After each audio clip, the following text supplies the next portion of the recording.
Shalom, kekasih Kristus, kita berjumpa kembali di dalam pelayanan live streaming dalam program Tuhan Adalah Gembalaku dari Gereja Bethel Indonesia, Jemaat Segitiga Kampung Melayu, Jakarta Timur.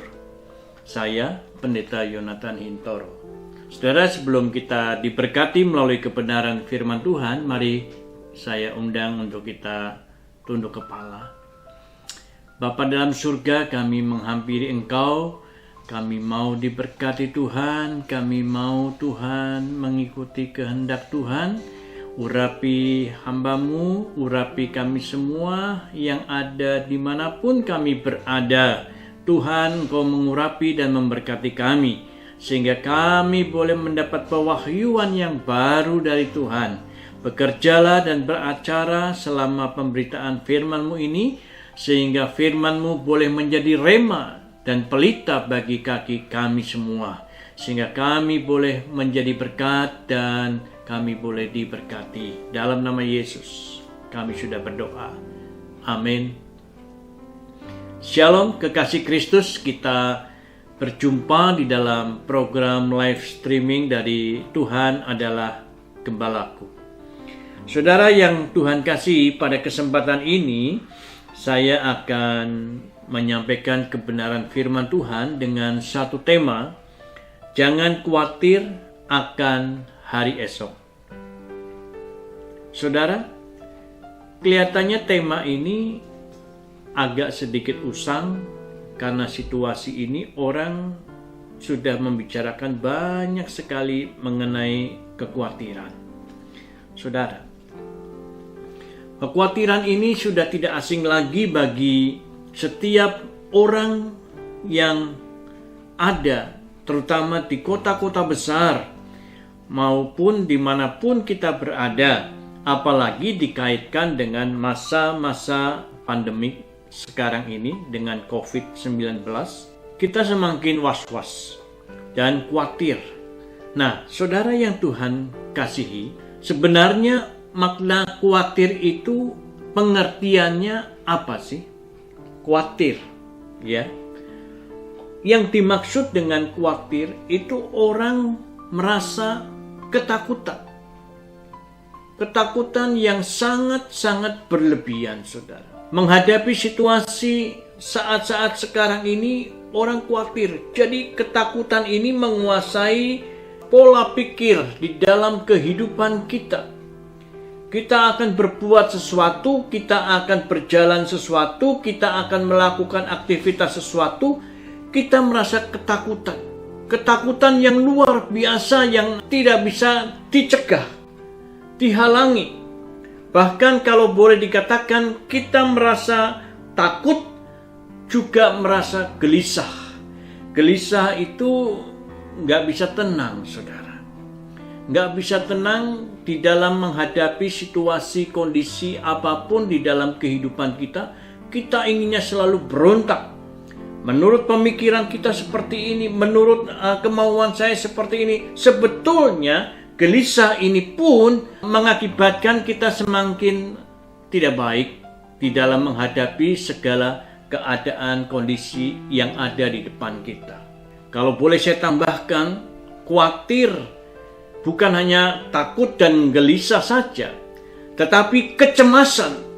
Kecemasan yang ditimbulkan rasa takut dan gelisah itu mengakibatkan kita cemas. Cemas itu merasa boleh dikatakan, aduh, saya sudah tidak bisa berbuat apa-apa. Sudah nasib saya seperti demikian ini, saudara. Nah, inilah orang-orang yang dibayang-bayangi dengan rasa khawatir, hidupnya merasa cemas dan merasa down. Tidak mampu berbuat sesuatu, tidak mampu bisa mempunyai kemampuan yang kuat untuk kita melawan kondisi yang tidak baik itu dikalahkan. Jadi sudah cemas duluan, kita sudah putus asa, saudara, terhadap suatu perkara-perkara yang kita lihat di dalam keadaan ini, saudara. Sebetulnya khawatir itu adalah sesuatu rangkaian persoalan ataupun suatu hal yang belum tahu kepastian kebenarannya, itu orang yang khawatir. Dia melihat keadaan seperti itu, tetapi sebetulnya keadaan itu belum menimpa diri kita, saudara. Seperti kita khawatir tentang COVID-19, kita khawatir mengenai perekonomian, saudara. Kita sudah membayangkan ke depan, aduh, kalau saya nanti bepergian, saya bisa kena COVID. Kalau saya belanja, saya ke sini, saya bisa terserang COVID. Jadi belum tentu kita kena COVID, tetapi perasaan itu sudah melampaui dulu dan mengakibatkan kita merasa takut untuk berbuat sesuatu, padahal hal itu belum tentu terjadi. Saudara yang Tuhan kasihi, itulah definisi yang saya bisa bayangkan mengenai kekhawatiran yang mewarnai kehidupan manusia saat-saat ini. Saudara yang Tuhan kasihi, pengertian kita khawatir, saudara. Kenapa kita bisa timbul rasa khawatir? Ada banyak yang orang hidup berdasarkan apa yang kita hanya lihat secara kasat mata. Apa yang terjadi di dalam kehidupan kita karena situasi keadaan seperti ini, pandemi, kita melihat di sana ada banyak orang yang terserang virus, ada yang banyak yang kelaparan, ada banyak yang punya masalah dengan perekonomian. Itu dilihat dari pandangan pola pandang kita secara harafiah di dalam penglihatan kita. Saudara, bukankah mata kita ini kerap kali salah di dalam menilai seseorang? Bukankah mata kita kerap kali keliru di dalam kita mendefinisikan seseorang? Saya bisa memberikan contoh, saudara. Kenapa mata kita bisa salah di dalam mendefinisikan cara pandang kita melihat sesuatu di depan mata kita. Saya pernah dulu naik bis kota dari Petamburan menuju ke Kampung Melayu dengan nomor bis PPD itu 916 atau 213, saya masih ingat itu nomor jurusan Tanah Abang, Selipi, Kampung Melayu. Dan itu saya seringkali naik bus itu. Saudara, pada waktu saya naik bus itu tidak terlalu penuh. Tetapi ada seorang yang rapi bajunya, pakai kacamata mahal, kemudian bawa tas cukup keren, kemudian memakai pewangian dan harum semerbak pria itu, saudara. Tetapi kenapa dia selalu ingin dekat dengan saya? Padahal saya itu dulu, saya bawa Alkitab di dalam tas terbungkus dan mereka mengira bahwa tas itu adalah harta yang mereka incar. Tetapi sebenarnya memang itu adalah harta yang tak terduga, yaitu firman Tuhan yang saya bawa.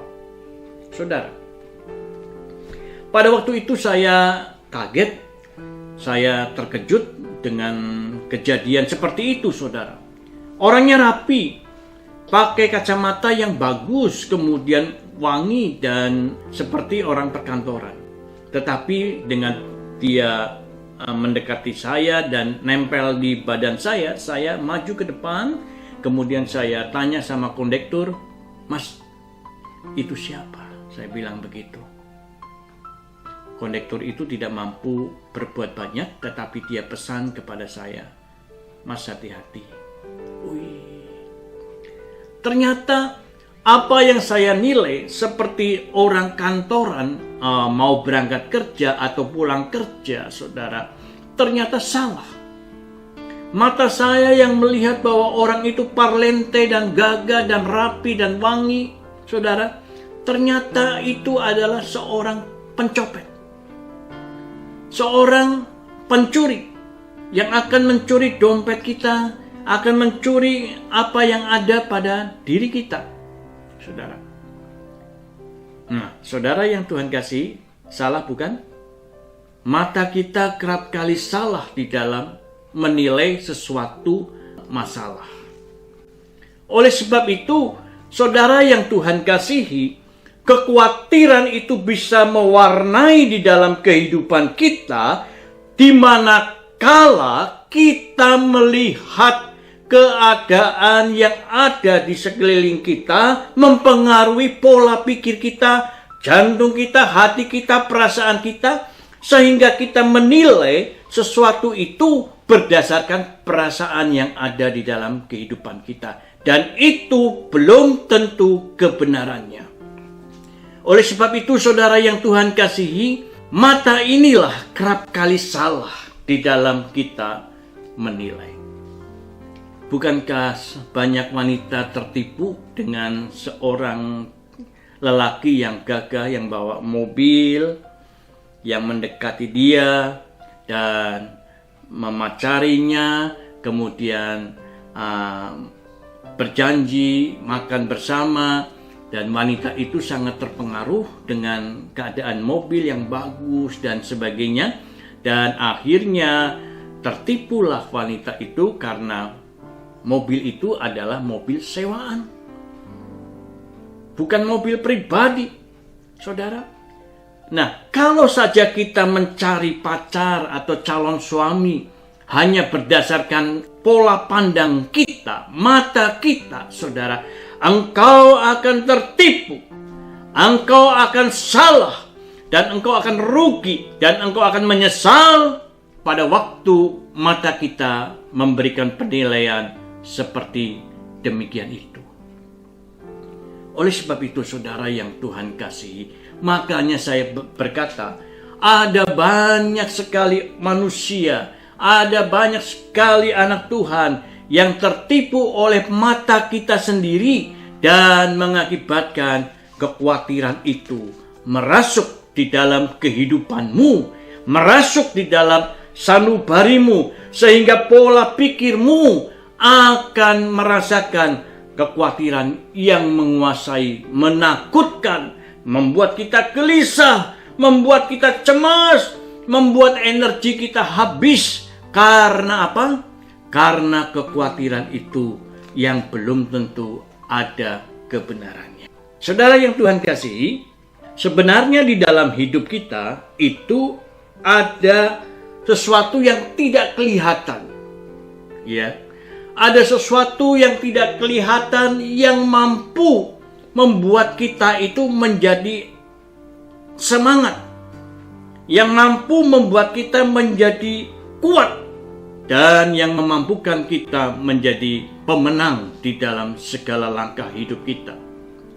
Saya katakan, yaitu campur tangan Tuhan yang tidak pernah kelihatan di dalam kehidupan kita. Bukankah kita kerap kali merasakan bahwa campur tangan Tuhan itu nyata di dalam kehidupan kita? Dia tidak terlihat. Saya berkata bahwa campur tangan Tuhan itu real, nyata, dan akan mampu membuat kita menang dan menjadi pemenang yang benar-benar menakjubkan.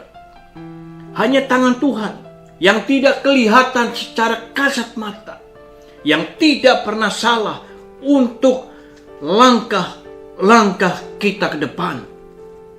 Mata kita kerap kali menipu, tertipu kita. Tetapi saya katakan, tangan Tuhan yang tidak kelihatan itu nyata, saudara. Kalau engkau masih saja khawatir, saudara, engkau tidak menghargai pekerjaan Tuhan di dalam hidup kita. Kuasa Tuhan di dalam hidup kita. Dia sanggup tolong kita di dalam segala perkara. Allah sanggup menjamah kita di dalam segala persoalan kita. Allah sanggup membebaskan kita dari belenggu-belenggu yang ada, yang kita hadapi di dalam masa-masa sekarang. Ayo saudara, saya akan buktikan tangan Tuhan yang tidak kelihatan itu sanggup menolong kita. Saudara yang Tuhan kasihi, saya pernah mendengar suatu kesaksian seorang ibu yang punya toko elektronik. Saat itu toko elektroniknya agak sepi. Kemudian tokonya banyak utangnya. Suaminya berkata, bagaimana mah? Kita minta tolong kepada Tuhan. Ternyata minta tolong kepada Tuhan, Tuhan tidak tolong. Bahkan pada waktu dia berdoa kepada Tuhan, suami istri ini saudara, supaya toko elektroniknya itu laku dan mampu membayar utang kepada distributor elektronik. Saudara, bahkan pada waktu dia berdoa bersama-sama dengan sungguh-sungguh, bahkan tokonya terbakar, saudara. Terbakar. Kiosnya terbakar. Loh, bagaimana? Suaminya baru saja dia sungguh-sungguh di dalam Tuhan. Pada waktu dia berdoa seperti itu, dia melihat tokonya terbakar, dia ngomel-ngomel, saudara. Dia marah-marah kepada istrinya. Mulai saat ini saya tidak mau lagi ke gereja. Mulai saat ini saya tidak mau baca Alkitab, tidak mau nyanyi. Saya akan kembali ke agama saya yang dulu, saudara. Istrinya berkata, jangan begitu Pak, jangan begitu. Kita terus berdoa saja, berdoa saja. Saudara, saya katakan tangan Tuhan yang tidak kelihatan. Kelihatannya tidak pernah menolong permohonan pertolongan suami istri itu.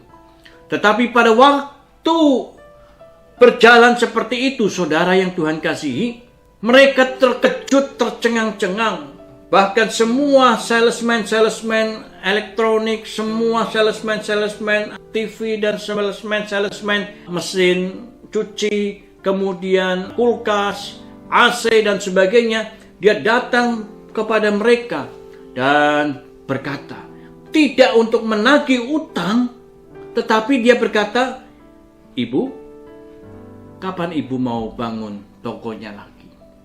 Kami akan support Ibu.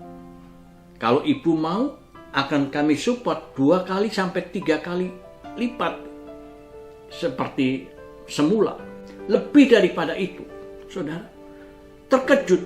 Suaminya mendengar berita itu, salesman itu memberikan support, tidak nagih. Dia terkejut, saudara. Pada waktu dia disupport lagi oleh elektronik, saya tidak sebut mereknya, tetapi saya sebut saja elektronik karena dia buka toko elektronik. Dia bisa buka 3 toko elektronik, saudara. Yang awalnya dia punya 1 toko elektronik, tetapi tangan Tuhan tidak kurang panjang untuk menolong. Tangan Tuhan yang tidak kelihatan, tidak cukup untuk menjamah, bahkan memberkatinya. Tangan Tuhan akan membuka jalan sehingga seorang yang ditolong Tuhan, kekhawatirannya itu bisa lenyap dan pertolongan itu sudah nyata pada waktu kapan?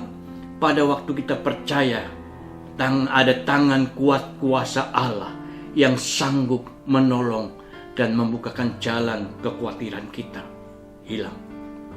Saudara, dia 3 toko elektronik dia buka.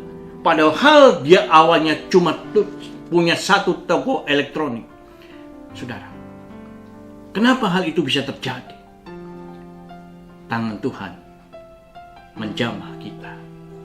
Oleh sebab itu, kekasih Kristus, mari kita percaya kepada Tuhan. Jangan kita percaya kepada mata kita. Jangan percaya kepada perasaan hati kita. Kadangkala kita gagal karenanya. Kadangkala kita tertipu karenanya, saudara. Tetapi pada waktu engkau percaya ada tangan kuat kuasa Allah yang tidak pernah terbatas, Dia akan membuka pintu berkat yang ajaib. Apakah kita percaya, saudara? Kalau engkau percaya, jadilah menurut perkataanmu. Jadilah menurut imanmu. Kenapa kita tidak boleh khawatir? Ada suatu pertanyaan, kenapa, saudara, kita ini tidak boleh khawatir? Saudara, saya katakan, karena Tuhan punya waktu di dalam kehidupan kita. Dia yang mengatur segala sesuatunya di dalam kehidupan kita, saudara. Dia punya waktu. Kita nggak tahu 1 jam ke depan, saudara. Ya, apalagi 1 jam, ya saudara. 1 minggu ke depan pun kita nggak tahu. 2 minggu, 1 bulan, 1 tahun ke depan kita nggak tahu, saudara.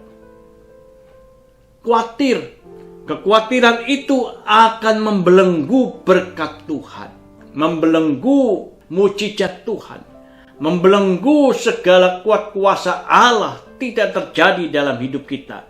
Tetapi karena Tuhan itu mengasihi kita, kita tidak boleh khawatir. Dia yang punya waktu, pegang waktu kita.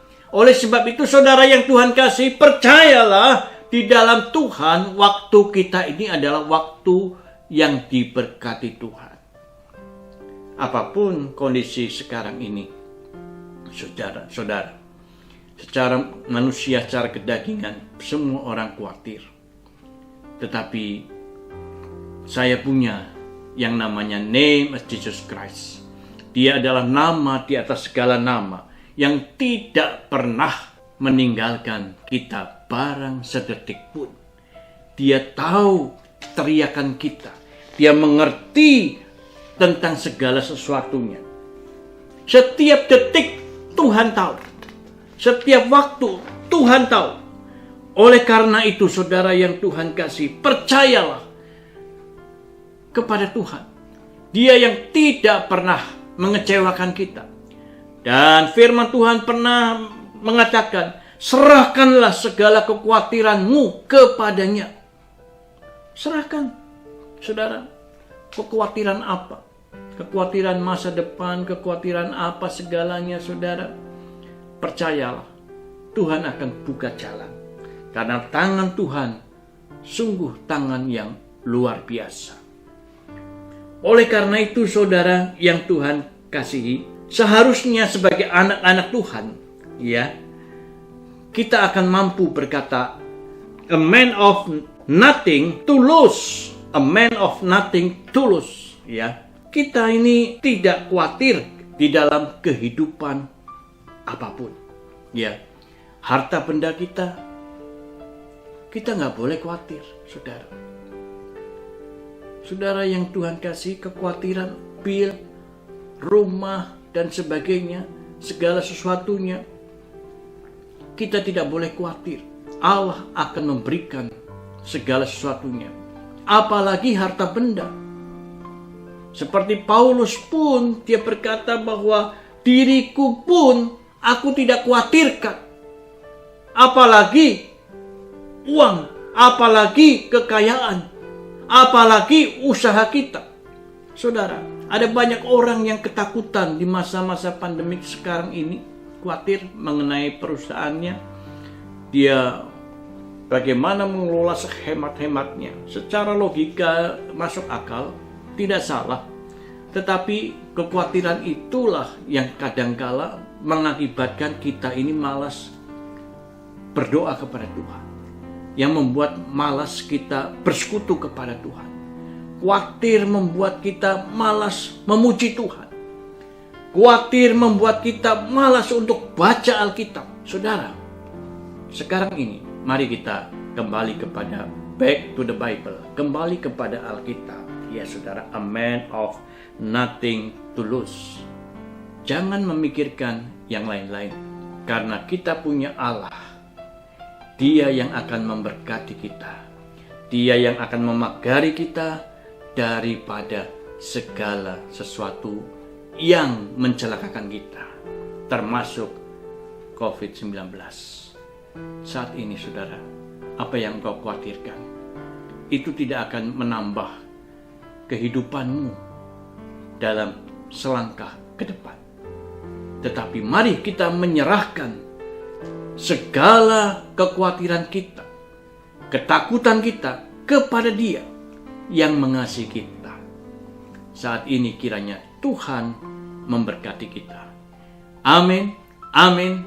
Tuhan memberkati kita. Mari kita tunduk kepala. Kami percaya Tuhan, kami tidak khawatir akan apa yang ada di depan mata kita. Karena Engkau adalah Allah yang perkasa, Allah yang hebat, Allah yang dahsyat, yang sanggup membuka jalan, menerobos jalan, sehingga kami boleh lewat dengan pertolongan yang dari Tuhan. Seperti Musa yang membelah lautan, apapun yang terjadi di belakang, Musa berjalan dan melewati laut untuk selamat. Begitu pula Engkau akan menyelamatkan kami. Jauh lebih daripada itu, percaya kami Tuhan, karena Engkau Allah di atas segala nama. Terima kasih Tuhan, berkat-Mu atas kami, sehingga kami tidak akan khawatir lagi apa yang akan kami makan, apa yang akan kami minum, apa yang akan kami pakai, dan apapun yang kita pikirkan, Engkau sudah menyediakannya. Terima kasih Bapa. Dalam nama Yesus, kami sudah diberkati. Haleluya. Amin. Tuhan memberkati kita semua.